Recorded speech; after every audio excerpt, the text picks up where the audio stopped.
In my opinion, you have all been given some terrible advice. And that advice is this: follow your passion.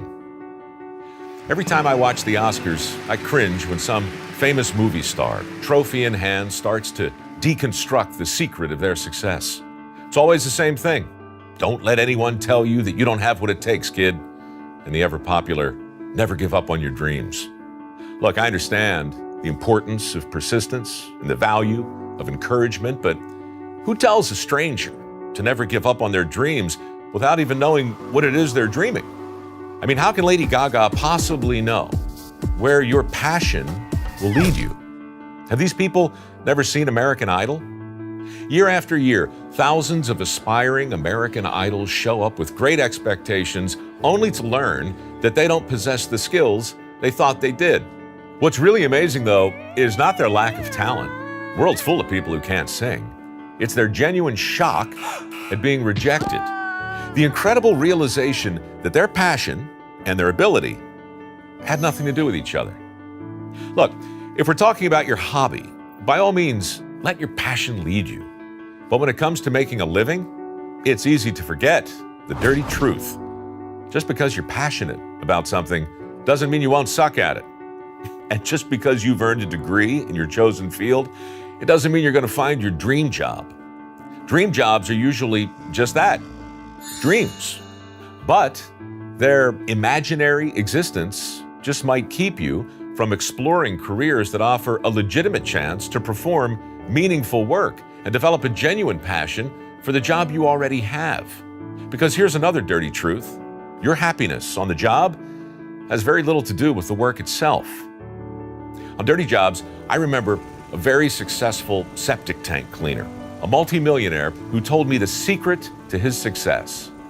I looked around to see where everyone else was headed, he said, and then I went the opposite way.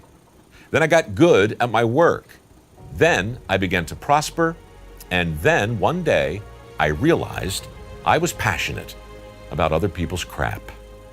I've heard that same basic story from welders, plumbers, carpenters, electricians, HVAC professionals, hundreds of other skilled tradesmen who followed opportunity, not passion, and prospered as a result. Consider the reality of the current job market.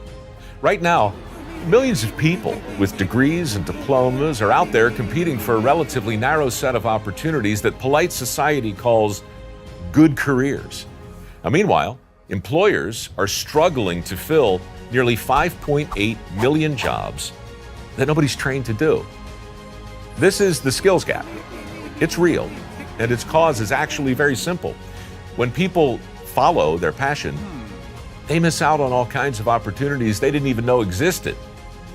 When I was 16, I wanted to follow in my grandfather's footsteps. He was a skilled tradesman, could build a house without a blueprint. That was my passion, and I followed it for years. I took all the shop classes at school. I did all I could to absorb the knowledge and skill that came so easily to my granddad. Unfortunately, the handy gene is recessive. It skipped right over me, and I struggled mightily to overcome my deficiencies, but I couldn't. I was one of those contestants on American Idol who believed his passion was enough to ensure his success. One day, I brought home a sconce I had made in wood shop. Looked like a paramecium. After a heavy sigh, my granddad gave me the best advice I've ever received. He told me, "Mike, you can still be a tradesman, but only if you get yourself a different kind of toolbox." At the time, this felt contrary to everything I believed about the importance of passion and persistence and staying the course. But of course, he was right, because staying the course, that only makes sense if you're headed in a sensible direction. And while passion is way too important to be without, it is way too fickle to follow around. Which brings us to the final dirty truth.